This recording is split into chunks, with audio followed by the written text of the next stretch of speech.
This is Comic Geek Speak, episode 1638, Comic Talk. You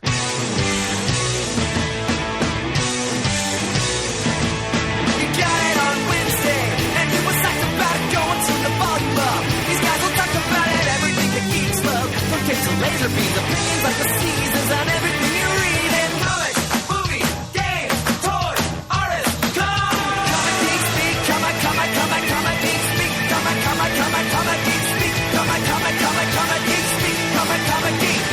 Uniting the world's mightiest heroes. This is... I'm Brian Chrisman. I'm Shane Kelly. I'm Adam Murdo. And I'm Chris Eberly. Comic Geek Speak. And welcome to the show. This is going to be our, as I like to say, our, what do we call it, Shane? Our loosey-goosey. Loosey-goosey, wibbly-wobbly, timey-wimey. Just all over the place, general comic talk. I have a couple of topics to bring up for discussion, a couple of things in the studio to talk about, other picture postcards. But first, a word from our sponsor, Mr. Murd. Take it away. Thank you, Mr. Chrisman. Our sponsor for this episode is the Collection Drawer Company, maker of their signature product, the Drawer Box Storage System, the Easy Access Storage Solution, which is a twist on the standard cardboard long box for storage of comic books. The difference being, instead of lifting off a lid off the top of the box to access your comics, you pull out a cardboard drawer from the front of the box to access the comics. That way, you can safely stack other boxes of comics on top of the drawer box and not have to lift them back off the drawer box again to access the comics in the drawer box. Just pull out the drawer and there you are. It allows you to stack your comics higher. It saves space in your living space for the storage of your comics, and it's easier accessibility for your collection. It's really a great boon to any serious comic collector, as most of us sitting here can attest. The Collection Drawer Company also makes accessories to go with the drawer box, such as the box locks anchors, which stop box tipping and improve stability for partially full boxes. They also make box sort upright dividers, which slip inside the drawer in the drawer box to keep contents from falling over and prevent damage to your comics, such as spine cracking. And the drawer boxes are available in a variety of sizes and shapes, too. So if you're wanting to store things other than comic books, say, for example, LP records, magazines, or action figures, they can accommodate you, too. And they offer special volume discounts for large orders. See details on their website, collectiondrawer.com. Also, read more about their signature product and their other fine products at that same website, collectiondrawer.com. That's the Collection Drawer Company, your easy access storage solution. Yes, we know them, we love them, we can't live without them. Masterfully done, brother. Masterfully done. Thank you, sir. All right, well, it's that time of year where it's time to start talking about, because Chris is going on about how hard it's going to be for him, but to talk about the CGS Best of 2016 Awards. So, Adam, why don't you talk a little bit about that and how the listeners can take part in this as well? Be delighted, Brian. Nice segue. I'm all about the segues. All right. So, yes, as Brian has already said, it is that time again for us to look back on the year of comics that was in 2016 and we'll give a little extra acknowledgement to the excellence in the field of comics as we see it. And so what we do on Comic Geek Speak every year is have a little informal awards show. Where we solicit nominations from you, the listeners, and also contribute nominations ourselves, one per participating geek, and put them together into ballots for voting on the best in comics in a given year, spread out across 16 categories. All right, now the categories in which we select best ofs on Comic Geek Speak are as follows. I'll read them on the air this one time, and not again until we do the official nomination show. These will all be posted on our forums at thecomicforums.vanillaforums.com. You've actually, at about the same time you hear this, that should already be posted there. So the 16 categories are Best New Hero or Hero Team, Best New Villain or Villain Team, Best New Comic, the first issue of which shall have shipped in 2016, Best Limited Series, the final issue of which shall have shipped in 2016, making its triumphant return this year, Best Single Issue or One-Shot, Ooh, Best Cliffhanger or Moment, Best Storyline within a single series or across multiple series, as in a crossover. Best Sleeper or Surprise Hit. Best Ongoing Comic. This does not need to have begun publication in 2016. Best Graphic Album, meaning trade paperback, hardcover, graphic novel, the like. Best Writer. Best Artist. Best Writer and Artist. Best Color Artist. Best Letterer. And Breakthrough Talent of 2016. Astute listeners may have noticed that we're eliminating the Best Inker category this year, because that's In the past, we found that that's the one category in which most people fail to make a nomination, and we here on the show have difficulty with that ourselves. So, and besides, the category inker tends to be subsumed increasingly under the heading of artist anyway. So if there's an inker that you particularly like, you are perfectly free to nominate him or her as best artist, or best writer-artist, if that applies. So those are your 16 categories. We're soliciting nominations from you, the listeners, in all 16 of those categories if possible. Full details are going to be posted on the comicforums.vanillaforums.com. But we would like you, and anyone who would like to participate in this voting process, to select one and only one nominee for as many of these categories as possible. Now, if you try to nominate a tie between Batman and Saga, for example, as best ongoing comic, your nomination within that category will be considered invalid, will just simply be discarded. So try to nominate only one thing per category, please, and we ask that you nominate something, one thing, in at least 8 of the 16 categories. If you nominate in fewer than 8 of the 16 categories, your ballot will be considered invalid and will be discarded. So just come up with nominations for at least 8 of those 16 categories and email them to bestof@comicgeekspeak.com. And please try to get them into us by 11:59 p.m. Eastern Standard Time on Sunday, February 12th. Okay, that's roughly 3 weeks from when you will be hearing this announcement. And then when I've received all the nominations, I will collate them, I will count them up, and we will decide from that who the representatives of the listeners will be on the final ballot of nominees for the Comic Geek Speak Best of 2016 Awards. We will announce them in a special episode to be released shortly after the deadline of February 12th, and then a couple of weeks after that, we will post the ballot, make it public, and give everybody a chance to submit votes in each category to us, and then after another couple of weeks, we will then announce the final winners in each of those 16 categories for the Best of 2016 Awards. So this is an annual tradition here at Comic Geek Speak, and we look forward to great listener turnout and participation once again this year. So vote early and vote no more than once. That's right. I was wondering where you're going with that. So yeah, we'll mention, that'll actually be posted on the comic forums at vanillaforums.com, probably on our main page, I would imagine there. And I'll promote it on Facebook too. Absolutely. Brother Murdo, thanks once again for taking the helm on this. I always look forward to it. Thank you, Chris. I share your enthusiasm because, as you've said several times, this will be a tricky year in which to vote because there have been a lot of good comics released in 2016.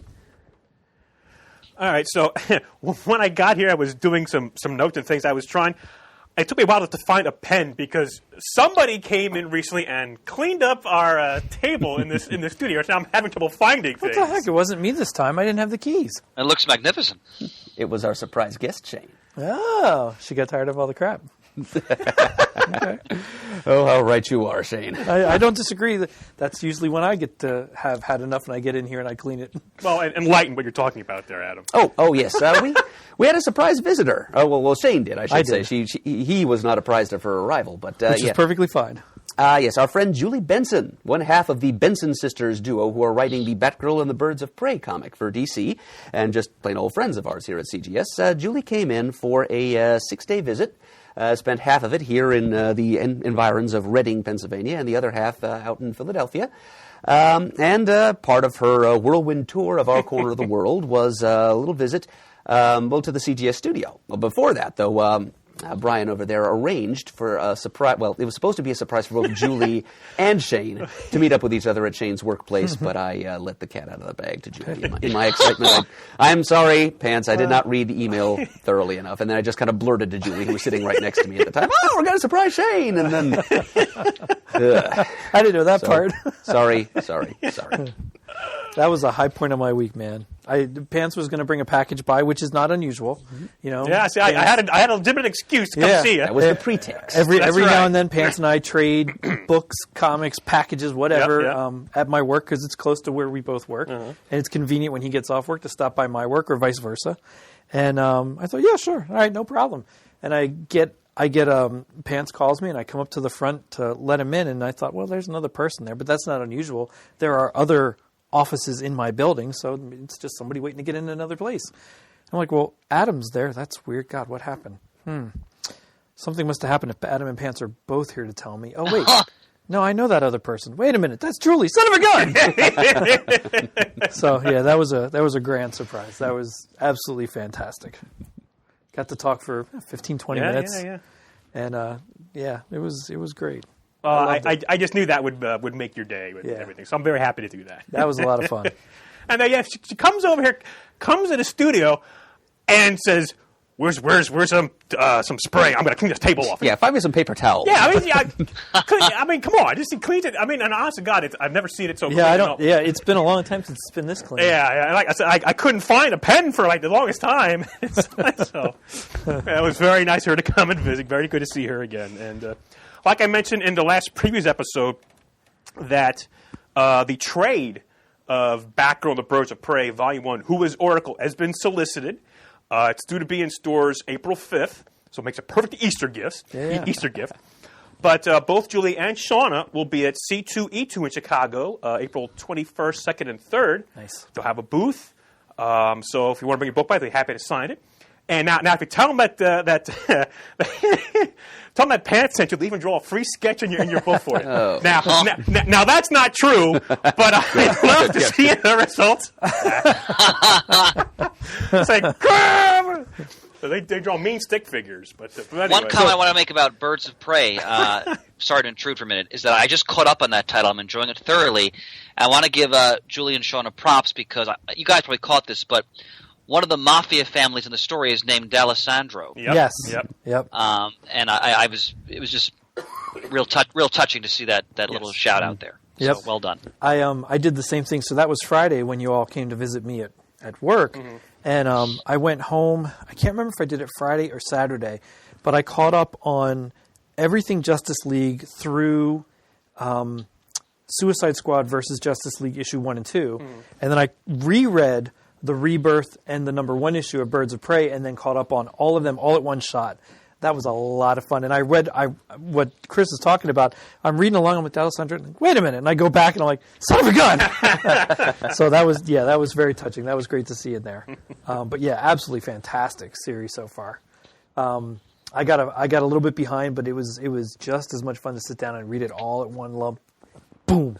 All right there. It was great. Very well done. Very good. Very happy with how that story's going. Yep. Me too. All right, and we actually recently, I think I mentioned on the air that we actually got some presents in from our friend Dr. Eamon Clark, Caliban on the Forums from across the pond. So it's time to hand out. We'll open up the presents. He always gets the nicest paper. Now, Chris, we have for you here, we also have, I'll bring this to you when we have our summit in a few weeks. We have something for the Wild Pig Studio. Oh. We have something for Danny. Wonderful. And then for Chris as well. And also we have from Mr. Brian Deemer and his girls, Clara and Hazel. So I'll make sure they get them all as well. And I have stuff for Ben and Matt, as always. It's very much appreciated. But they always love when I bring the stuff home and explain. They see the packages and they say, is that from your friend over in England? Yes. They get all excited. First, I have to read the card. It's on a nice Doctor Who TARDIS. Yum. And you open up inside. It says, to all the CGS family, thanks for all the great listening. And oh, my goodness. I thought my handwriting was bad. It's not bad. I guess it's my eyesight. Thank you for this stuff. Your handwriting sucks. He is a doctor, remember. That's true. To all the CGS family, thank you for all the great listening and for being the good guys in a year which needed all the help it could get. Eamon Clark. Here's to a wonderful 2017 in comicdom. Amen. Yes. Absolutely. Thank you. God, I love this paper. So what's the paper with it? I don't know, but it feels really good. How would you describe it? Very thick. Texture. What's textured. the pattern is what I'm getting at. Superhero-y stuff. Thank you. We got booms, bams, bombs, our hero, bat symbols, Wonder Woman symbols, spider symbols, ray guns. A lot of little icons that look like copyrighted superhero images, but underwear. Not enough to be litigible. There's skivvies on that. Is that a word, litigible? I'll tell you in a minute. And there's a pattern of Ben-Day dots in the background. Okay.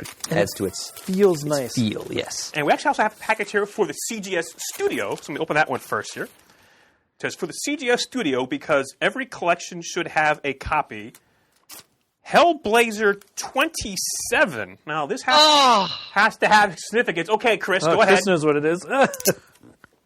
Chris? Hold me. No, I'm not asking for Pants to hold me, although I would never refuse that. I would as well, but yes, it's...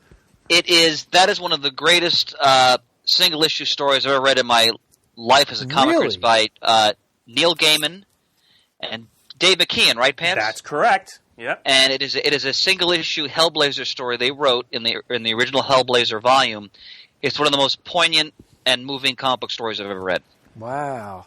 And Dr. Clark, I cannot thank you much because I have mentioned on the air before.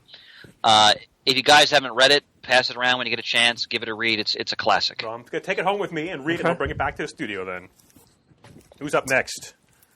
Well, I've got mine out. Okay.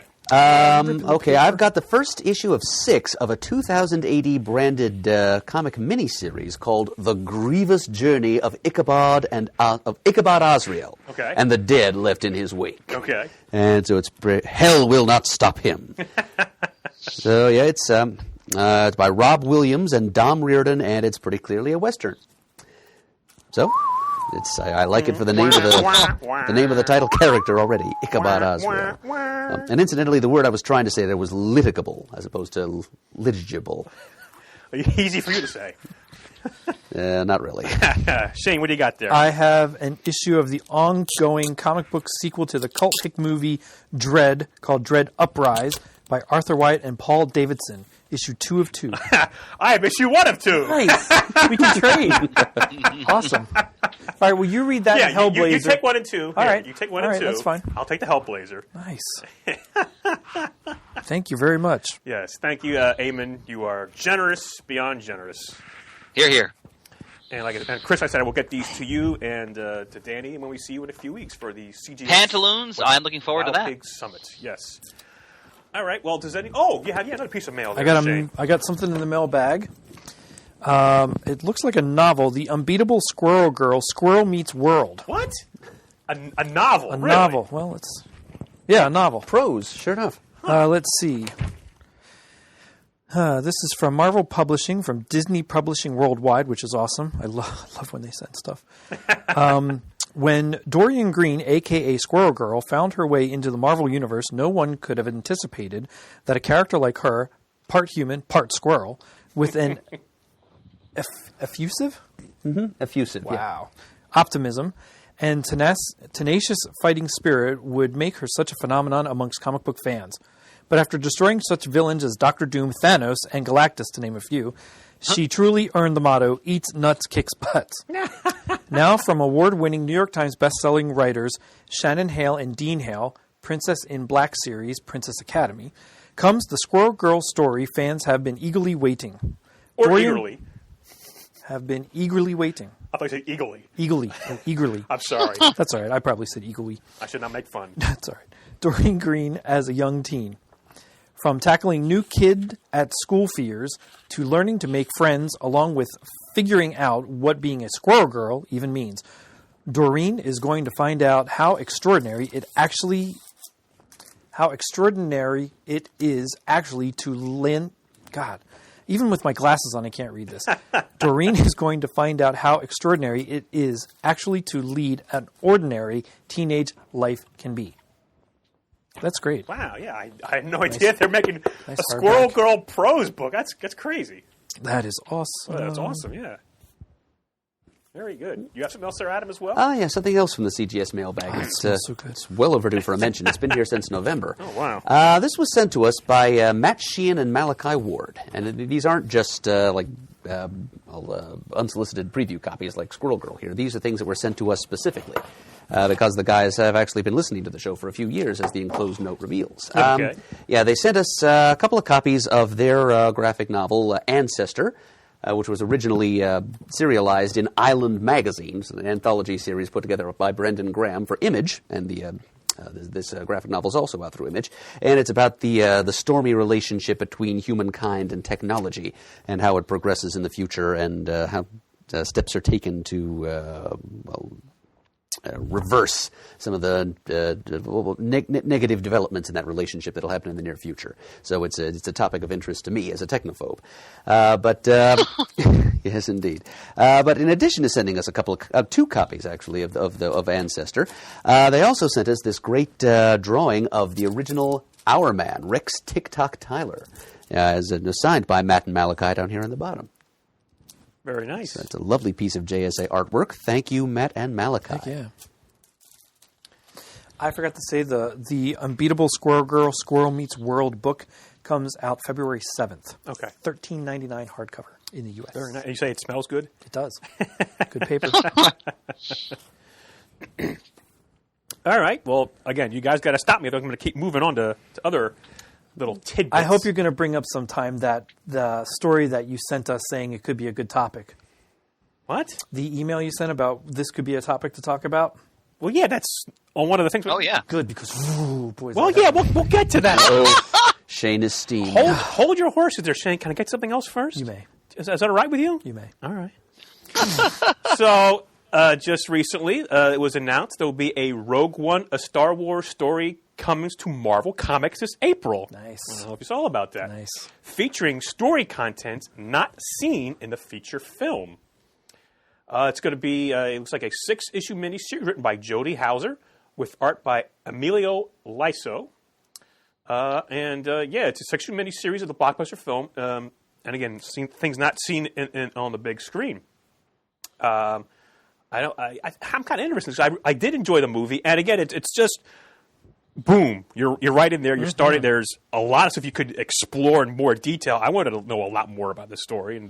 I started to read, I got it for Christmas, the novel Catalyst that takes place before Rogue One. You know, I thought I heard about that. I think Demon might have mentioned that at some point. Okay. I'm not through it yet because I read it for a little bit, then I put it down and read some comics, or I read something else that I got for Christmas, which I can talk about briefly.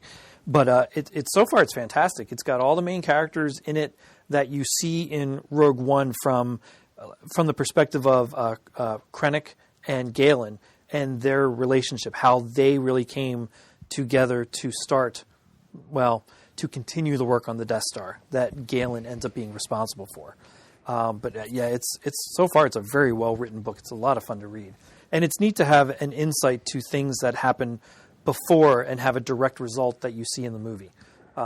Really, really well done. Probably one of the better Star Wars novels I've read in a long time.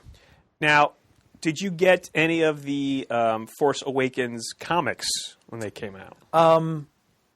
I know there was a C-3PO one-shot, which I still haven't read. I didn't read it yet. That's James Robinson? And Tony Harris. Tony Harris. Oh, yeah. I have it. I have to read that. I have to read that as well. It's a good little story. Gentlemen, may I make a suggestion? Yeah. Read that story before you do your nominations. Okay. Wow. Because it's that good. Okay. And there was the Shattered Empire miniseries that was out there. That really didn't. It had a little bit to do with it, but not a whole lot for The Force Awakens. Other than that, I have all the Poe Dameron comics. I haven't read any of them yet. They're fun. They're a lot of fun. I'm a little bit behind on Darth Vader because I know that finished, so I have to finish that series. I'm a little bit behind on Star Wars main title now, and some of the minis I just haven't gotten around to reading. Okay. But I've gotten every Star Wars comic that they've put out there so far. All right, because this intrigues me, but I'm going to have to do the math. Okay, 6 issues, with the 40% off versus maybe getting a trade at half off to see, because I can probably wait for the trade, possibly. It's an adaptation, so I know what happens in the movie. So I'm curious about this, but I'm thinking whether I'm going to get the issues. I'm usually an issues guy anyway. Yeah, I might break down and get the issues anyway, but just do the math for that. All right, so Shane, now I'm going to get to the topic. The other thing I'll say before we get to that, I had one of the things I got for Christmas was a gift card to Barnes & Noble, and I wanted it for a very specific reason. I saw these when we were out in Pittsburgh, Chris. Dan had them on his shelf. A couple guys at work talk about them. They are big, gymongous. Is that a word? Yes. You sure it wasn't hunormous? No, I like gymongous. Making of Star Wars Empire and Jedi books. But the books themselves are like $60 a piece or more. However, what interested me was the one guy that I work with said he has the physical copies of these things for Star Wars and Empire, and they're great. But he bought a digital copy of Return of the Jedi for his iPad to read off of. Inside the Jedi one, as he's reading page to page, it's also interactive. It has old news clips, interviews. It has video of different things that have happened through the production of Return of the Jedi. and they had that version for Star Wars and Empire. Well, I wanted to know which one he thought would be the best. And I kind of figured this would be his answer. I'm glad it was, because it's the one I really wanted to get. But if he would have told me Empire was the one to get, I would have gotten it. He said go with Star Wars. It tells the whole story of George Lucas and the entire formation of Lucasfilm and ILM, the trials and tribulations to get through all the pitfalls of special effects, the studios with money, where they went, how they tried to get it to every movie producing company around, and people kept passing it. I'm about 70 pages, according to the app, into it, because the pages are formatted differently now. Fantastically interesting to read. There have been 2 interviews from 1979, two 2 to 3 minute clips of George Lucas talking about different things, whole bunch of pictures of different things. And later there's video of different things, interviews and production stuff. Just a fascinating immersion of multimedia technology to read a book this way with these little clips and tidbits in there. Even if you aren't a huge Star Wars fan, so far, just in the 3 chapters I've read of it now, it's a fascinating look into movie making and things you have to go through, and timelines of how long it takes to do something, like flesh out a script or negotiate with a studio, who does what, how they hired this person or that person. It's just a fascinating movie making experience. And I always thought I knew a little bit about movie making, but this is like 10 times beyond whatever I've known, for an interesting documentary kind of reading, which I'm not big on reading just documentary kind of things. But yeah, this is just a fascinating experience. And then every now and then you scroll through, you flip a page, and there's a little sound bite, and you hit that, and you just hear George Lucas from 1979 talk about something. Or it's just, I can't wait to see what else comes about with this book. And I actually thanked the guy at work, because I said, what I've read so far, you're absolutely right. It's fabulous to read. If you're any kind of interest in movie making in general, Star Wars specifically, this first one is just a spectacular book. And I'm sure Empire and the Jedi ones are just as good for different reasons. But to read along with the formation of everything that started from him being done at film school and starting THX 1138, working with Francis Ford Coppola, and getting American Graffiti started, and different things that happened all around that whole time, just fascinating. So I highly recommend it. I never heard of it until about a year ago, and I've been trying to figure out a way to buy at least one of them, and this was a great way to do it. All right. Well, now I'm going to segue into what Shane was waiting to talk about here. So stupid. This news came down a little while ago. I'm reading this article off of CBR.com. The headline reads, DC Comics raises price for monthly Rebirth titles, adds digital codes. So let me get into a little more specifics of this here. Then I'll say what I think is stupid. Okay, about whatever. Well, you guys will have the floor. DC Comics will raise the price of 15 of its monthly Rebirth series starting in April, with cover prices increasing from $2.99 to $3.99. Along with the price increase, DC will offer download codes for a matching digital copy in the affected comic books, also starting in April, as announced via press release. Now, DC's twice monthly Rebirth titles, like Batman, Wonder Woman, Superman, Green Lanterns, will remain at $2.99 per issue. Now, this is a full list of the series that will be seeing the price increase and or digital codes added. All-Star Batman, Batgirl, Batgirl and the Birds of Prey, Batman Beyond, Batwoman, Blue Beetle, Cyborg, The Hellblazer, New Superman, Red Hood and the Outlaws, Super Sons, Supergirl, Superwoman, Teen Titans, Titans, and Trinity. Now, this move comes just 2 weeks after DC's main competitor, Marvel, announced that it will no longer include digital codes matching a purchased print copy, but instead include a code to download 2 separate comics from Marvel's digital library. And that's where you get the dumb part. All right. Well, I don't I'm not into digital comics. I understand that that's a thing, and you just talked very eloquently about some of the features of digital books, which I think if it did with comics would be great. But since you were sort of so here's my thing. I love that Marvel has done a matching digital copy for their books since they started, whatever it was. Yeah. Was it with Marvel Now the Probably first time Marvel back in Now. 2012? I don't know. My Marvel side of buying has decreased as time has gone on, but I still get some. I get them because they are their average price is $3.99. Well, cover price. I don't know about its average, anything about it. I think that is their cover price. Okay. If you can find one that's $2.99. Yeah, for a 32-page comic, yeah. Right. More pages, more money. So I didn't mind paying the $4 for that book. Well, of course, we were getting them through DCBS, so they're cheaper. I don't mind doing that because I would get a matching digital copy. That meant to me that I can read the floppy if I so choose, or if I get to a point where I'm so far behind. And again, I rotate my collection now more than what I think I ever thought I would have if somebody would have asked me this question when I was a kid. I never thought I would start getting rid of comics, and I do. And I have done that so voraciously because I have a digital copy to keep to read whenever I want. So if I want to get rid of them and I say to Chris, hey, I have 2 long boxes full of comic floppies. I don't want the floppies anymore. Do you want them? He buys them off me, sells them in his store. That's great. And we're grateful, brother. And I still have my digital copy to read whenever I want. Because to me now, the reason I kept so many comics for so long was to have the ability to reread them.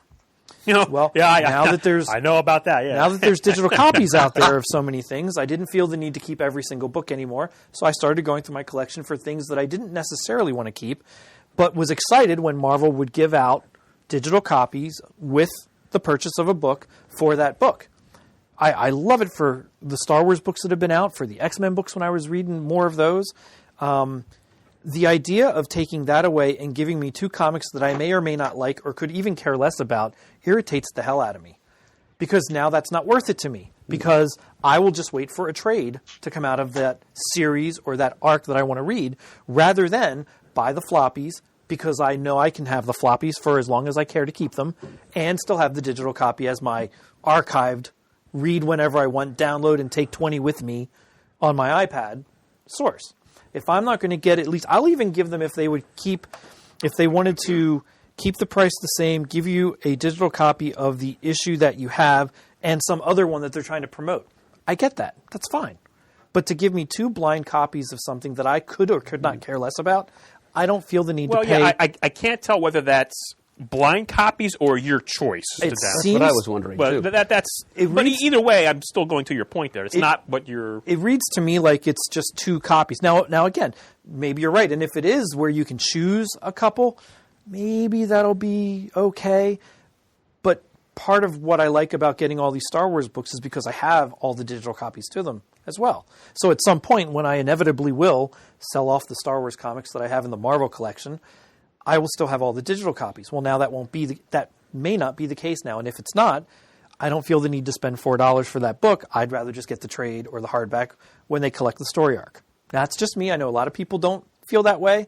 Some people are just like, well, forget it. I won't buy floppies anymore. I'll just go totally Marvel Unlimited Digital. Some people, it doesn't even matter. They'll just get floppies and the hell with the digital codes because they never used them anyway. That's all fine.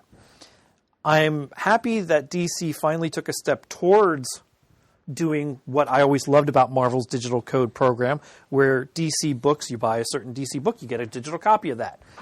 My only beef with that is they were so adamant about their $2.99, and now they're not. For a lot of the books that are not the mainstream, main sellers of DC, I would say. But it's not bad. It's not going to change how I buy those books, because out of those that are listed so far, I get Batgirl and the Birds of Prey, Titans, and oh my God, what was the third one? Well, one of them. There was a third one Blue Beetle. I was going to say. So those I won't stop getting just because of this, because they're books I love.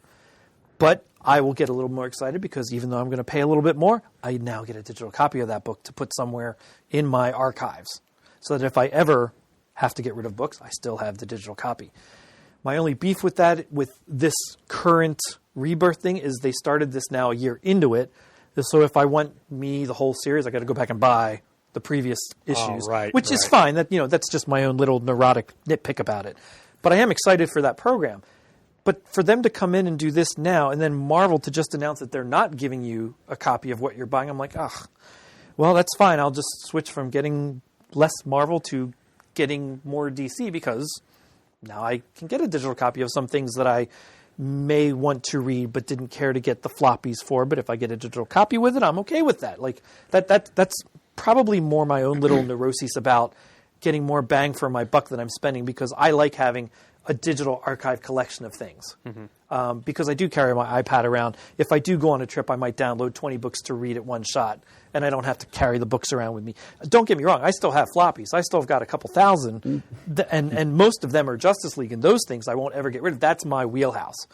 But everything else that I collect and read is really up for grabs when I ebb and flow what I want in and out of my collection. And I'm happy to do that, and that's the way I've decided to collect my stuff. I have a finite space for floppies and trades alike, and when I get full, I've got to figure out what to do with them, because I'm not expanding beyond this space that I have laid out. But I am disappointed that Marvel's doing away with the digital copy that is for the issue that you purchase. That seems odd to me. Yeah. My take on this is I'm not buying. Well, I don't buy very many Marvel books, and I don't buy them for digital codes. And I'm buying only a couple of DC books, and I don't get them all. I get the physical copies, but the ones that I get copies for, it, not to pay an extra $1 for something I don't want, the digital code. Right. Like, of those titles, I get Batgirl and the Birds of Prey. I'm going to be getting Batwoman. I've been getting Titans, and I have been getting Superwoman. So now there's 4 books in there. That's $4. That's like an extra book a month I'm paying for that I'm not getting. Sure. It's like, and that's where my trade-off will be. Well, that's just $4 worth of Marvel books I won't buy anymore. Right. Because now I'll put it towards the money that I'm going to buy with my normal DC stuff. Now, I guess, we knew this was going to come at some point, some sort of price increase. Whole line $2.99 is a catchy phrase. Oh, yeah, but it's really hard to do. It's really hard to do, and I understand there's economics behind it that are way above my knowledge and so forth, but it's just... again, looking at it from the surface, great, that you're charging more for these comics. And something that you don't want. Right. Yeah. But And they already tried where they had 2 versions of it where you got a regular without the digital. And that didn't work so well because that all stopped. Yeah. But, I thought you'd be at least have a... Now, Chris, do you do any digital comics at all? I do not, actually. Okay. I still read floppies. Okay. So I have a question, actually. What when Marvel gives you a choice, or we're not sure if it's a choice or not. That's what we don't know. If it's a choice, that might be okay. I could probably do some more research on it, but I haven't had a chance. Anything I've said, it doesn't say anything other than. My question is, can you choose? Can one of your choices be the book you bought, or is that just totally off the table now? And if that's the case, hey, then that resolves any trepidation I had with it, and that's perfect. I hope that's the case. That's the best case. Okay, let's see.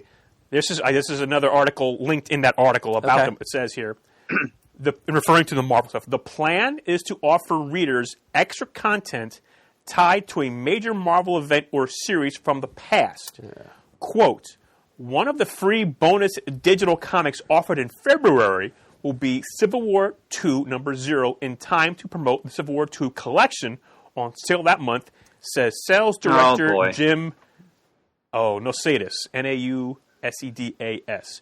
Then, each week, new bonus digital comics codes available only in your local comic shop will offer fans additional pathways into the Marvel Universe, promote Marvel's monthly trades, and create repeat retailer customers and Marvel readers for life. All right, let me jump in here if I may for a moment, Pants, because I'm disgusted by everything you just read. Oh, I'm sorry. This is the equivalent of, and Murd knows what I'm talking about here, when you buy the $5.99 comic and half of it is just a promo piece for something that's coming out in the future. Yep.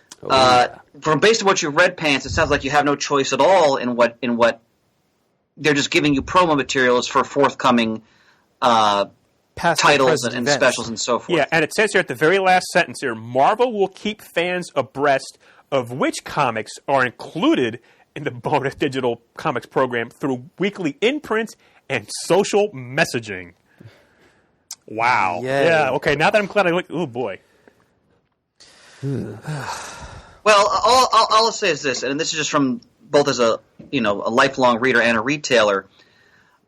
I'm happier than ever that my business has gotten out of selling new comics, except to reservists, because to me, every time I read about these contortions they're doing with the single issue format, I'm just thinking, okay, so this is another one part of the long, gradual, slow death row for this format.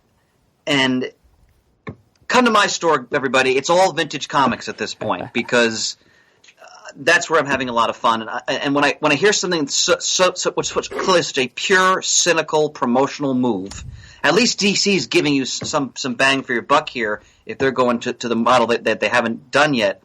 The Marvel one, to me, this is like, this is the equivalent of the $5.99 comic I don't want to buy or read.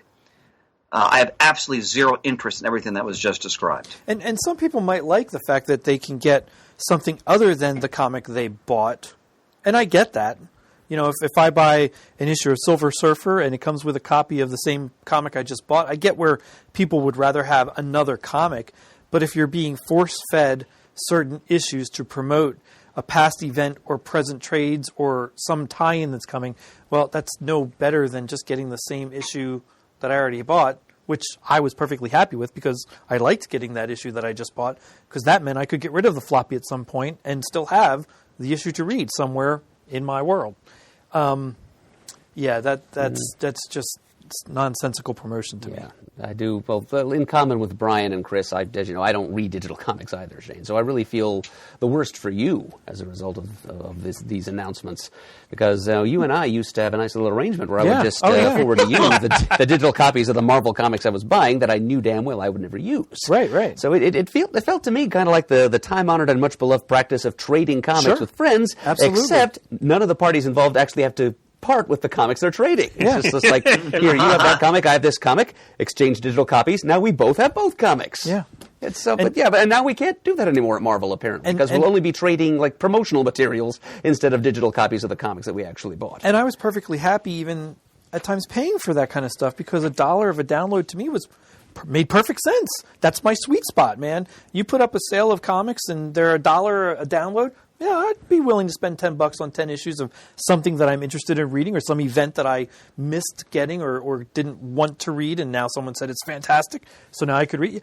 That's a great model right there, no matter how you look at it from my perspective.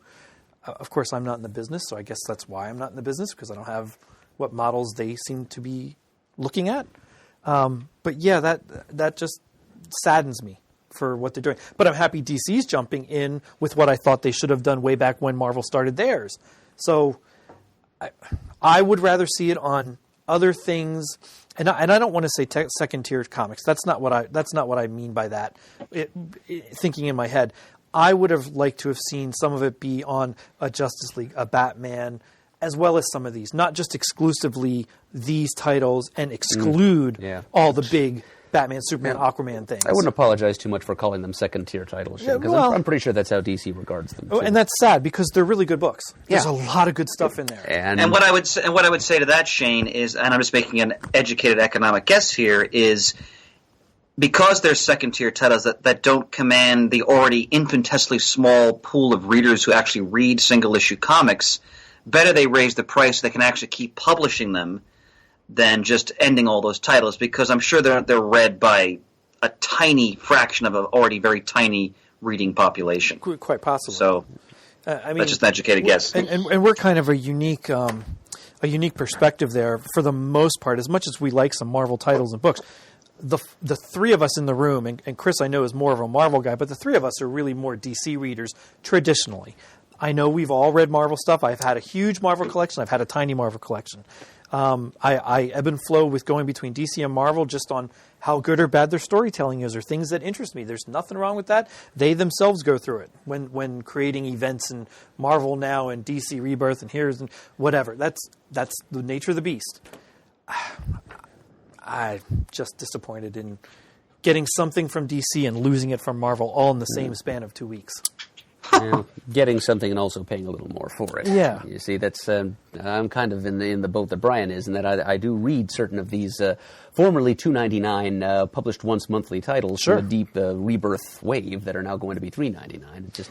It just means I'm going to be buying a little less in the way of DC Comics. And I'm sure if I didn't have an iPad and I didn't read so much on it digitally already, I'd feel the same way, because if I didn't have a way to do this, like I wouldn't sit here at a computer and read comics. The enticement for me to have digital stuff is that I could make it portable. And that only came about when I bought my iPad after selling a bunch of comics to buy it, because I couldn't do it on my phone. I wouldn't do it on my phone too. I did not like the panel to panel reading of a book. I still want to see a page. Well, sure. And that's what a tablet gives me, the ability to see that page. I can blow it up because my eyes are getting bad. I can shrink it down to see different. Like, I enjoy it. I don't like it in everything. I still like to read floppies. I still like to read trades.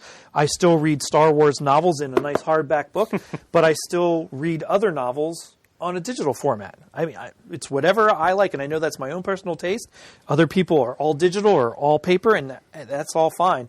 Just for me, this is a little bit disheartening for the direction that they're both going in the way they're doing it.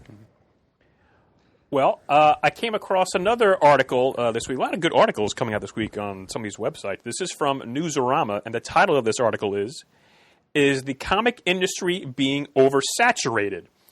Retailers, publishers weigh in on 2017 state of the business. Now, I won't go through the whole article because it is quite fascinating, but here's a sentence from the beginning of the article. Over the last few years, the number of printed comic books being published and offered to retailers and being sold in a very limited marketplace has grown. Yet overall sales have only been holding steady. I feel sometimes like overwhelmed looking at all of these comics that are out there, and I hear from you guys, from Chris, there are some great books I should be reading, but it's like I just sometimes personally feel overwhelmed, and it's like, everyone's time is limited, their budget is limited, but this is an observation I've sort of had, and it goes into great depth in this article here, but what do you guys think about it? Is there oversaturation in the marketplace? Well, one thing I would say, and this is, again, is a purely an educated guess, I'm wondering if a lot of these titles are connected to the fact that creators are trying to get a movie option or a TV option for their particular titles, and so they're going to try to ride that wave and hopefully gain something from it. Because let's face it, a lot of these comics are not going to make a tremendous amount of money off of them. But if they can get secondary market merchandising, a film, television, things of that nature, that can really, I would imagine, write your ticket to some degree. As far as the two main companies, I mean, Marvel's totally driven now by their movies. So every new title that comes out, every character is usually because it's somebody that's being featured in some form or another in their cinematic universe or Netflix, which, I understand that. Again, I'll never buy into the whole crossover thing. I've rarely seen that in any great significance in 18 years of retailing in terms of, the phantom wave of people coming to your store to buy these comics because they saw the movie. I just don't think it happens that often. I think it happens a little bit, but not to the degree it's often portrayed. But those are just some, just out of my butt thoughts when it comes to that. Well, the other thing I would say is that, I'd mentioned this before, in terms of independent titles, I think this is a golden age. I mean, forget the big two. Titles coming out of Image, IDW, Boom, Run on the Dark Horse, Run on the List, a lot of other publishers. Outstanding fare. I mean, I'm not going to bore people ad nauseam because I always mention a lot of the same titles, but I could list, a gazillion books off the top of my head that I think are just cream of the crop when it comes to what the comic book medium can accomplish these days. So putting on my reader hat and taking off my retailer hat, I'm so excited every week to pick up books because there's always great stuff that's coming out by passionate creators who control their properties. I cannot emphasize enough how important that is to what I consider a good story these days. I've mentioned before how I'm getting worn down by the endless, cavalcade of stories for certain properties because they have to perpetuate them because they're properties. And I find that a lot of the major iconic heroes who I still love, I rarely read them anymore, and they're always at the bottom of my pile because I'm far more excited by just the bevy of non-Big Two titles that are out there and that are just thrilling on so many levels, especially because I find out that there's a story for any kind of genre you can imagine. It's there now in comics, and I think as a reader, it's a thrilling time. But I think Pants makes a good point. You really got to find the time just to pick through all this stuff and just decide what am I going to buy. Am I going to buy single issue, trade paperback, digital? Just going through the previews as we do. I mean, when we go through the previews on the show, maybe we're lucky to talk about just a handful of the stuff we see in there because there's so much, and you can't possibly address every item. And I sometimes I feel bad about that because there's a lot of good stuff in the previews, and there's garbage too because that's with any artistic medium. But there's a lot of good stuff for month to month. It's an exciting time to be a reader. And now part of my irritation with what you're talking about, Pants, the overwhelmedness of looking at everything, and DC is guilty of it, but I think Marvel is more guilty of it, is the constant rebooting and recreating of everything. Marvel's done it. It seems like they're almost at a 6-month cycle right now, where I'm so lost in what has happened because there's Marvel Now point this, now new Marvel now, then Shattered when now new. I gave up on a lot of it because I just don't care. I'd rather go back and get a good Doctor Strange trade that Chris mentions, or a good Avengers trade we talked about on a Spotlight or something that I haven't read, because I know some perspective on that book and the importance of it in the overall story of said character or characters that I haven't read, that I still would rather go read that than try to figure out exactly what volume, number, and now point now that I'm supposed to read to be current, because it's so convoluted to me anyway. And again, DC's done the same thing with their whole New 52 and now Rebirth, and things before that. It does happen, but in the recent years, Marvel's more guilty of it than DC. And well, Shane, here's how I address Marvel, because you guys mentioned, I mean, I love Marvel since I was a child. The reason why Marvel is usually my spotlight topic is I'm just extremely well versed in Marvel history and its characters. Although I want to note to our listeners, I saw on the forum some people are asking for more DC spotlights. They will be coming, ladies and gentlemen. I already have some ideas on that, and I'll confer with my brothers in arms here off the air about that down the road. But what I do with Marvel now, Shane, here's a perfect example: the current Black Widow series by Wade and Samney. I think Pants has been reading that, is absolutely tremendous. And all I look for is, okay, who is writing these books? What creators are working on them? And when I see Mark Waid's name, I don't care if it's his grocery list for the week. I am picking up that comic. And because I know that it's going to be great. For example, his Avengers, he's doing an Avengers miniseries with the great Barry Kitson, the JLA Year One team, reunited, where it's in between the panels of Cap's Kooky Quartet, when it was Cap, Scarlet Witch, Quicksilver, and Hawkeye, when they changed the roster for the first time in the Silver Age, and it's stories in between the Silver Age stories. It's phenomenal. I mean, it's everything you want in a Marvel comic. So what I'm doing now is all the stuff you're describing, Shane, I'm ignoring all of it. Like, I really don't care because – and someone on the forums made a good point. Forgive me, I forgot who it was. I thought they put it very well. They said Marvel's not giving their characters a chance to breathe at all. No, they're not. Like there's no, and I'm not even forget even continuity at this point. I'm just talking about getting to know a character, because they're constantly shuttling them from one event to the next and one crossover to the next. And I go, oh right, okay, oh Saga's out, great. Like I just don't care anymore because again, it's that perpetuation. I get it from a business standpoint. It's the perpetuation of the property of whatever it is they want to achieve, but. Call me antediluvian. I just don't. I don't want to read any of that anymore. Call you what? Antediluvian. I'm sorry. Old-fashioned. Antiquated. Ancient. Yeah, I'm sorry. And the Latin phrase meaning before the flood. Sometimes. Thank you, Murd. Sometimes you got to dumb it down for Pants. Okay. Not the only one, Pants. Pansy. I'm always happy to edify. Thank you. But that's so when I'm reading Marvel now, Shane, like the Marvel titles I read right away are titles like Power Man and Iron Fist by Walker and Green, which is tremendous. Black Widow, tremendous. A lot of the characters that are not like the huge, top tier, in the forefront characters. Sure. because it just seems like those creators. I could be just guessing here. They just seem to have a little bit more room with what they're doing. There just seems to be a little more innovation here. The best example, period, is The Vision. The Vision, I think, is the most innovative series Marvel has done in years. And because it's The Vision. The Vision's a great character, but he's not like Captain America, Thor, and Iron Man. And Tom King, I'm guessing, was given the room to tell his story.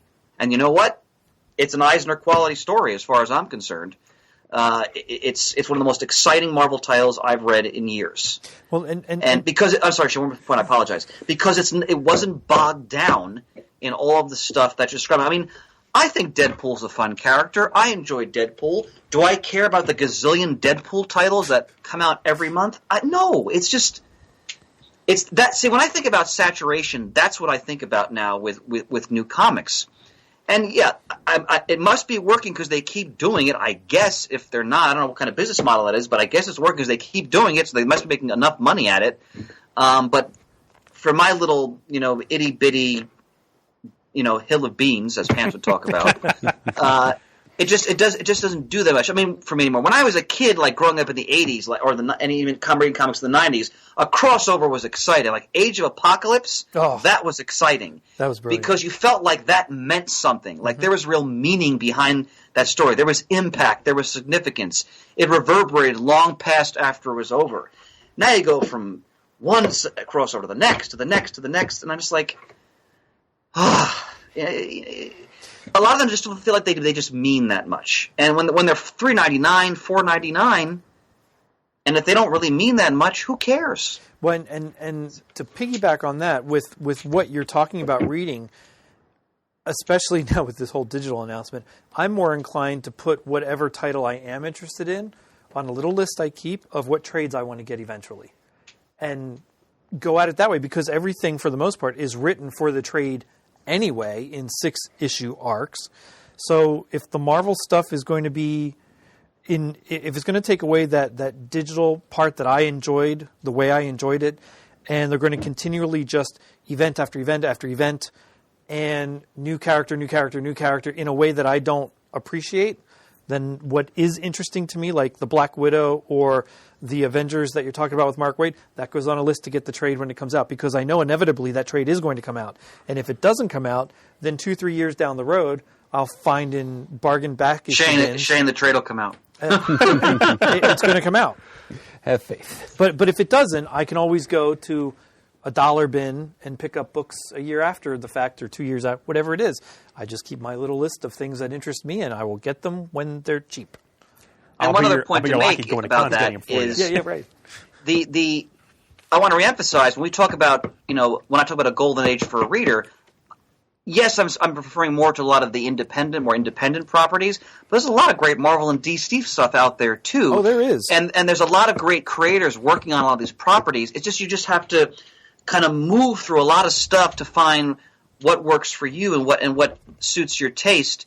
For me, I'm speaking for me personally, the large sort of overarching events, for the most part, there's some exceptions, for the most part, just don't really excite me that much, whereas a series like Black Widow, which is just, it's Wade and Samney, just at the top of their game, that's as good comics as anything else that's out there. You just got, again, go back to Pants' original point. Let's say you're in front of that imaginary massive comic wall at a shop, and you're looking at all the different titles, you're going through previews. You just need time just to figure out, what do I want to try? Yeah. And it's I guess one could argue it's great to have too many things to choose from than just a couple things and everything else is just sludge. So, I mean, this is not the 90s, ladies and gentlemen. There's a lot of great comics that are out there right now with a lot of great creators. I mean, anytime Brian Wood writes something, I don't give a damn if it's about him changing the oil on his car. I'm going to read that book because I've yet to read anything by that man that I don't think is just outstanding. Mark Waid is another example. We've talked about Archie on this program before and how entertaining that's been. Again, shout out to David Walker and Sanford Green. Power Man Iron Fist is just magnificent, and I've praised that book many times on the air. There's a lot of good stuff. You just got to it's a matter of time. It's a matter of what your budget is. And I don't begrudge anybody that likes any of the stuff. If you like all the stuff that Marvel's putting out there and you're into the constant revamping and renumbering of series year after year, hey, that's great. Like what you like, because Lord knows I'm not one to say what I think people should and should not tell me to like. I like what I like. So yeah, you like what they're doing. That's great. I have nothing but admiration for you. If you enjoy reading it, hey, better to read it than not. So hey, have at it. It's just not my thing anymore. And I just think in that way it's saturation, because I don't know where to. I'm to the point where we always talked about people who would pick up Detective Comics number 455 going, well, God, do I have to read all of them to get to this point? That's how I am with all these number one. Well, God, do I even need to bother with the series before? Because now there's a new number one, and it doesn't seem like that other stuff matters. But it had a good creative team, so maybe it's good. I'll just get the trade. Because actually, Shane, for certain titles, it really does matter. A great example I would give, but again, it's always been the same writer, is Jason Aaron's Thor. And I consider Jason Aaron one of the best writers in comics right now. Hint, hint, for 2016. And he's been writing Thor now. How many years, Pants? 3-4 years, you'd say? Since 2012 in September. Okay, so, yeah, there you go. Thank you. Years. I knew you'd know that. Thank you. And it's been his vision. Now, as you've noted, the volumes have changed a couple times. Mm-hmm. So that can be tricky sometimes when you're doing some trade or back issue shopping. Absolutely. Yeah. But if you know what to look for, his entire vision of Thor, from when he started with Odin's son through what's going on now with the female Thor, has been seamless and consistently outstanding. So again, I go back to my original point, follow the creator. And I don't think you'll be disappointed.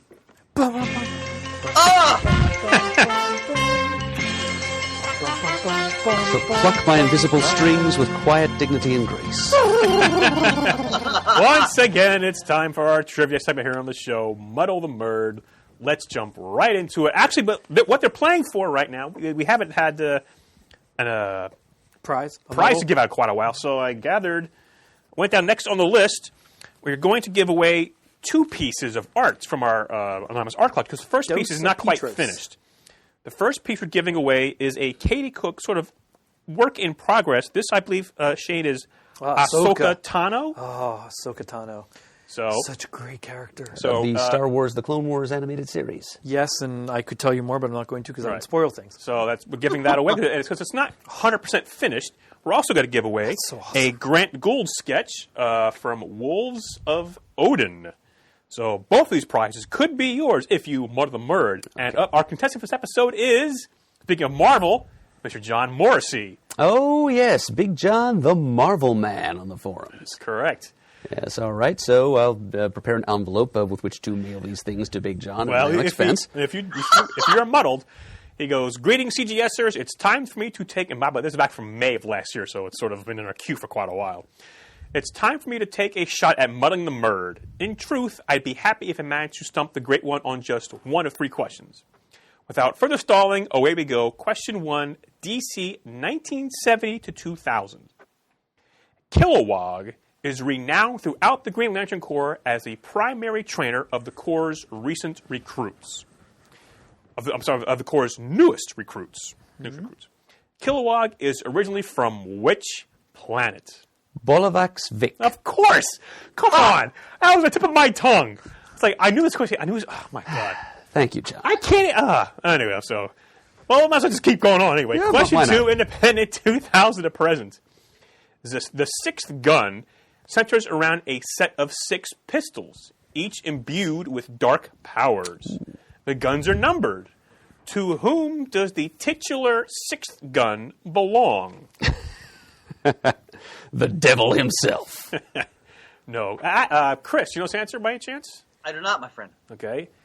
Becky Moncrief. Okay. See, The 6th Gun is a series I've never read. It's among the early works. I think it was like how Cullen Bunn's Rapid Ascent to Fame was with that series. But it's something I've always wanted to check out. And I'm sure I'll read all about Becky Moncrief or whatever her name was as soon as I get around to doing that. Okay. All right, then question 3, Marvel pre-1970. So actually he did sort of get you on one of the questions, so he's happy. Okay. Question 3, Marvel pre-1970. Anyone who follows Marvel bullpen gossip closely knows that Stan Lee's brother Larry was the one who came up with the name for Thor's enchanted Uru mallet. The question is, in which title did the name Mjolnir first appear? Oh, really? In which title? Well, the obvious answer, of course, is Journey into Mystery, but... Okay, there might have been some kind of Thor tryout story that I don't know about. All right, so possibilities are Tales of Suspense, Tales to Astonish, Strange Tales. I'm going to go with Strange Tales. This was a bit of a trick question because I hope that it was tempting for her to go with Journey into Mystery. So it was. Given that Thor's earliest stories appeared in issues 83 to 125 of that title. Another tempting incorrect response would have been The Avengers. The correct answer is The Mighty Thor. As you all know, the new name for Journey into Mystery with issue number 126. Correct. Okay. Yeah, see, I shied away from that for the same reason I shied away from Journey into Mystery. But out-thunk myself. All right, well, but hey, myself into a corner. You were not muddled. I was not. But and John got you on a couple of questions. 2 out of 3. So he's happy. Yep, he's twice as happy as he'd hoped to be. So thank you very much for making that interesting for me, John. Yeah. Thank you for continuing to listen. I know he was one of those who was very happy with our recent Marvel Cosmic Triple Action episode. Yes. A couple of things I have here on the docket, if you will. Did you guys see that Batman and the Flash will watch The Watchmen in a new crossover storyline? The Button. Really? Yes. Cannot wait. The Button, going through Batman issues 21 and 22 and The Flash 21 and 22, talking about the mystery of the Now, I'm not convinced about how thrilled I am about the Watchmen being in the DC universe, but I like that Batman and Flash are teaming up. Yes. That should be a lot of fun. Written by Tom King, of course, with the Batman, and artist Jason Fabok, who do the Batman titles. Oh, wonderful. Top shelf creators. Yep, Joshua Williams and artist Howard Porter will be the creative team on the Flash part of the crossover. Yay. I'm getting all of the Flash books. I'm a little behind in that, but I've been looking forward to some sort of, as I think probably many people have, some sort of continuation of what was we were given in the Rebirth. I agree with that. I've lost track. Was that a year ago now? That came back out in Memorial Day weekend of 2016. Yep, so it's creeping up on that. Yep, coming up on it. Well, was it 8 months? Mm-hmm. So I'm very much looking forward to this crossover because I'm actually... Go ahead. And because that happened 8 months ago, not only do you have the mystery of what's happening with the Watchmen, who we all know what that button meant, I mean all the readers and everything, you also have some other mysteries that have come about throughout the 8 months for various other characters and titles that I am personally interested in. I'm not going to say what one is because I don't want to spoil it for anybody who may not have read about this one character. So I've been following Titans and I've been following the Batman titles. Not all of them, but most of them. I like the Superman title. There are just things cropping up that interest me that this could potentially start to drive the next big segue of the story is exciting to me. Little hints here and there as to the constructed nature of reality. Yeah. In post-Flashpoint DC. Yep. So, yeah. Yeah, because somebody tweeted at us that Tom Zim said, I have a question from Titans number 7. There's a guy at the end. He's got a question about it, and I haven't read issue 7 yet of Titans, so I can't answer. But I'm wondering if that has any sort of tie-in to the whole Watchmen thing. I'm sure it does. Shoot. Yes, I know I have that issue at home. I think I just read that issue. I think that might have been a Flash Superman race issue, if I'm not mistaken. Like racing like they always did in the past. And I think it actually has had some Lee Weeks artwork in it, if I'm not mistaken. So looking forward to reading that. But yeah, I actually am not getting the Batman title. When they did that first crossover with the Monster Man, I said, okay, that's it, I'm out. But I skipped that too, but I hopped back on afterwards. I didn't hop back on. I did hop back on also. I couldn't help. I think I Am Suicide was next, and that was Batman recruiting a team of bad guys, which included Punch and Julie and the original Arnold Wesker ventriloquist. That was a fantastic story until I get to the one issue where Batman's writing the letter to Catwoman. And I'm not so sure how I feel about that issue. Well, there's a whole thing, I guess, which just came out recently, issue 15, which I've seen all the interwebs about the Bat and the Cat. Yep. So, but I'm enjoying the title. I did, I might even have most of them, but I did read through, even though they didn't make much sense. I did read through the 2 Batman issues of The Monster Men Come, and of course the first part is the first Batman issue, so that one made sense. I really could have cared less about the rest of the crossover part of that, so I just went right back to I Am Suicide and read from there and caught up with all that. Okay. Gentlemen, if I may interject for a moment, because I have to leave shortly. I apologize for that. Sure. I just wanted to wax nostalgic for a minute, because today, while I was doing some laundry, I hadn't watched it in such a long time. I put on Superman Returns. Okay. And I just wanted to know quickly what you guys thought, only because we haven't talked about the movie in years, and I know a lot of people kind of look down upon it, and I found myself enjoying it thoroughly. I hadn't seen it in such a long time, but because as we know, I'm a rabid fan of the original Christopher Reeve film, which I still consider the greatest comic book adaptation film for me. When we did our top 5 with Tom King a couple of years ago, that was my number 1 choice. And, this movie is really just a love letter in many ways and sort of a sequel to that original film. Sure. And I just found just enjoying thoroughly just how they interwove the music and some of the plot points from the original. And I found myself thoroughly enjoying the film. I hadn't seen it in such a long time. And I'd almost forgotten what a great Lex Luthor Kevin Spacey is in that film. Mm-hmm. That's why I know quickly what you guys thought. I don't know if you've seen it recently, if you also haven't seen it in years, but I found myself affected by it. When he goes up above the earth and he's hearing Jor-El speaking to him about how you're alone and I sent you to Earth, and I just found the movie really captured the isolation of being Superman quite effectively. The creepy looking into their house, I still don't think that works at all, but otherwise, I think it's a pretty damn good movie. What do you guys think, just quickly before I have to head out here? Well, there was a CGS special episode on this movie review way back in the pre-Pants era, July of 2006. Really? July of 2006. Wow. So I wasn't on the episode, but I mean, I don't have much. It's been so long since I've seen it. I don't actually own it on the home video at all. I do. I remember I enjoyed it for what it was. I didn't think too deeply into other aspects of it. I guess there was a child involved in there. Yes. I have my... I remember that. I don't think it bugged me, but I thought it was kind of interesting at the time. A child that happened to have superpowers, or so it appeared. Right. I have my misgivings about the child part of it, but for the story that they're telling of father to son, that part does kind of make sense. I enjoy the movie quite thoroughly. I think it's, like you said, Chris, I think it's a great love letter to what came before. I think Kevin Spacey is a great Lex Luthor in the Lex Luthor that you get as being this real estate tycoon, not the mad scientist, not the maniacal businessman. He is just a ruthless real estate tycoon. Well, when he shivs him with the kryptonite, I was like, "Oh, he's that's ruthless. That's Lex Luthor." Just the hatred. I mean, that was fantastic. I think what's his name? Oh my God.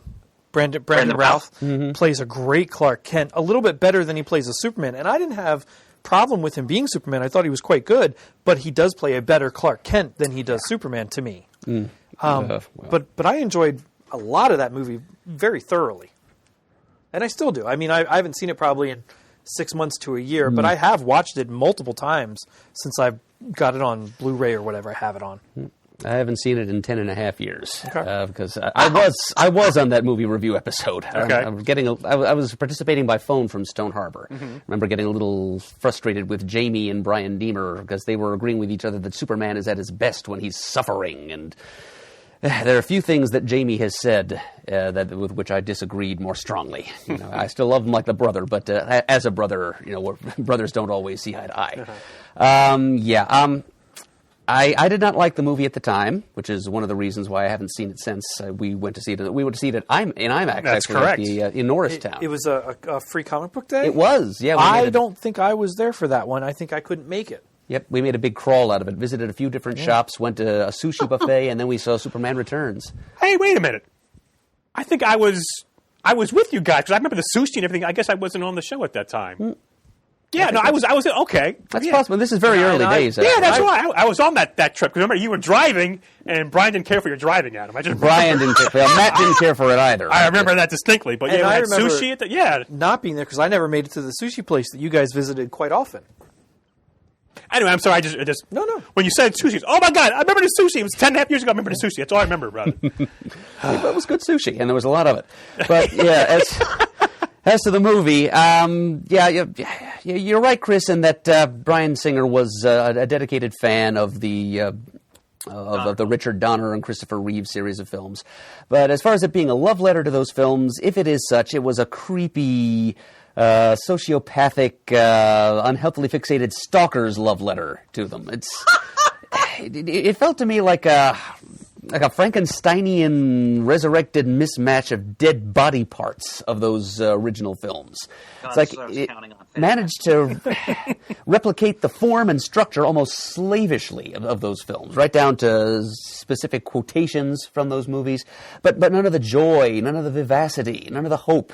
And just Superman is just kind of reduced to this. I mean, you're right, Chris, about their capturing the isolation of Superman, but the way in which they captured it didn't sit well with me. I mean, we could see Superman just kind of brooding a bit up at his fortress at the top of the world and then putting on his game face and going out and just putting on a braver face in public as he's saving the world instead of just hovering outside of Lois and her husband's window and spying on them. Yeah, that didn't sit any better with me than it did with you, Chris. No, I agree with that. And I like the movie more than you do, and I agreed. Like, when I saw that scene again, I just remember I just thought, my God, what, like, that's not Superman. Like, he's invading these people's privacy, and that really struck me. Now, that aside, because I just watched it just today as I was just doing housework, I found myself still enjoying it for all the other reasons I mentioned. And I also found it interesting when I thought about Man of Steel, which came out, I don't know, I think 7 years later, something like that. Again, also a very different tone, and in some ways a lighter tone, but also a very darker tone, especially the disaster porn at the end of that movie.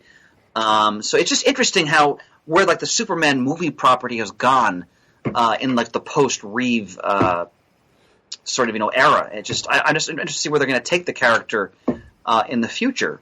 Because Murd, I see your point. It's the Superman you're describing. That's not this Superman, and I think in any of these recent movies, and there, I think there are pros and cons to that. But it's just interesting and I'm so glad we had this little nostalgic moment with the sushi, and that's what I was counting on. But I just want to know what you guys thought, because I don't think I've ever talked about the movie with any of you. I was just curious to know just quickly what you guys thought of it, because there's a lot of elements of it that I really found myself moved by and enjoyed thoroughly, especially Kevin Spacey. Well, I will say this, Chris. Next to Batman v Superman: Dawn of Justice, it's looking great. Brothers, on that magnificent note, I must leave you for some familial duties. All right. I hope to see some, if not all of you, in a few weeks for our annual winter retreat. Yes. Can't wait, Chris. Looking forward to it. And love you, Shane Aru. And brothers, I will talk to you all very soon. All right, Chris.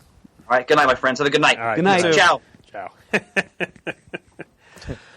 Let's see, I had a couple other little things here. Have you guys seen anything about the Legion live-action TV series? Yes, I've seen 2 trailers. As in Legion of Superheroes? No, I'm sorry. As in Legion... of X-Men. Oh, yes. Yeah, I've seen a number of commercials on... I watch FXX fairly often for the Archer reruns. And yes, that is a series I will definitely be watching. Yeah, I'm going to check that out, too. I know a little of the character from when they had a Marvel Now. He was one of the first Marvel Now issues. It was called, what was it called? X-Men Legacy. Thank you. And I had a mini disagreement with John Suntress about the appropriateness of that title. Yes. That he could have just called it like Legion or Legion Quest or something. That's another trademark that Marvel needed to keep active. Mm-hmm. That's really the only reason why they called that series, which was basically a Legion solo series, X-Men Legacy. Right. Just to keep that title trademark active. But yeah, it looks like it's coming out on Fox in February. And I've pretty much...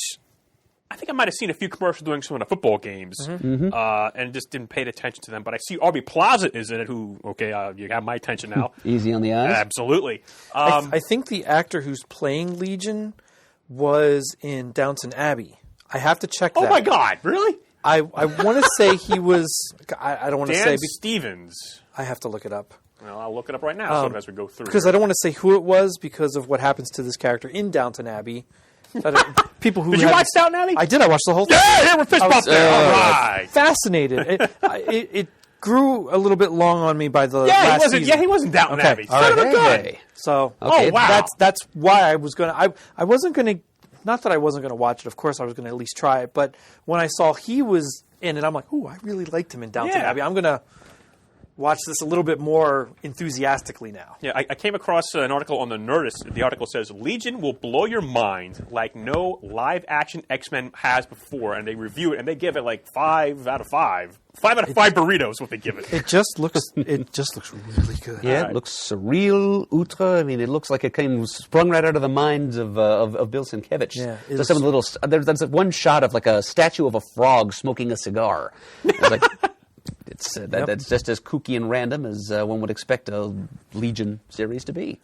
Well, I'm going to give that a shot, definitely. Yeah. Absolutely. Starts early February on the FX network. So it's not on Fox, it's on FX? Oh, I think it's on FX. Ah, son of a gun. I don't have the cable. I do. Basic cable. I know you've got cable. It's like, I have that too. I canceled it months ago, and I'm thinking about maybe getting it back because I missed some things. But then I'd watch too much TV. I watch too much TV as it is, and they have the house. That's not your problem. Let's go on here.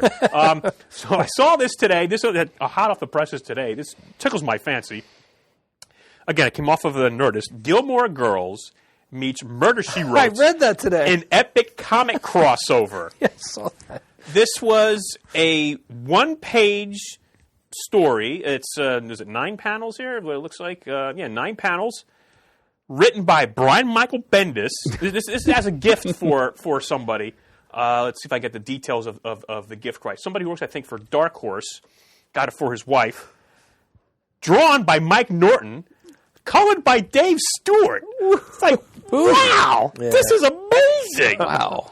One-of-a-kind collectible that is. The comic book page was gifted to Elizabeth by her husband, Scott, a Dark Horse Comics editor, and her son. This is tremendous. Awesome? And it's in continuity. It takes place sort of like in between season 1 and season 2 when she goes on a trip. And she meets Jessica Fletcher? Well, she headed up northeast from, Stars Hollow, and it's witty, it's funny, it's Bendis, Norton, and oh my God, this is crazy. Yeah.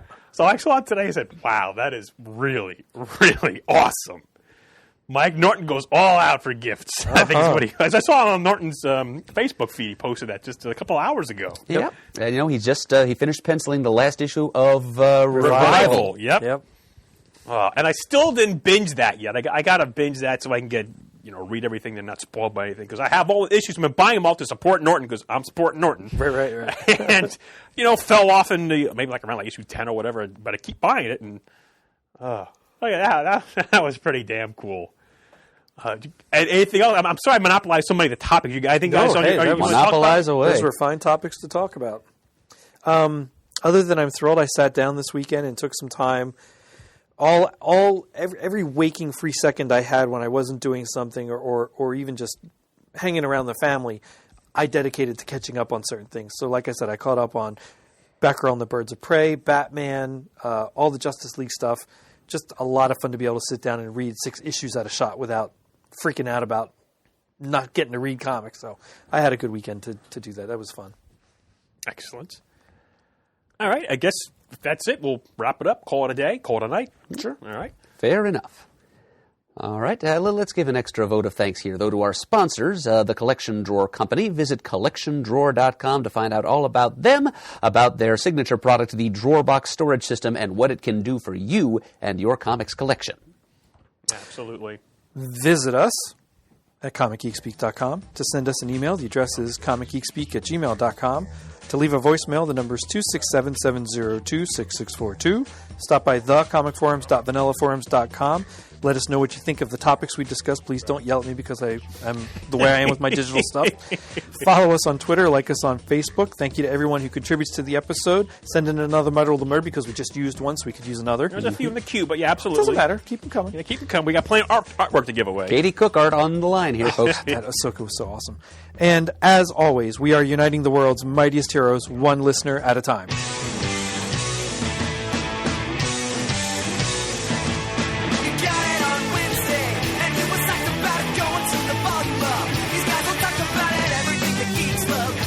Laser beams, opinions like the sea.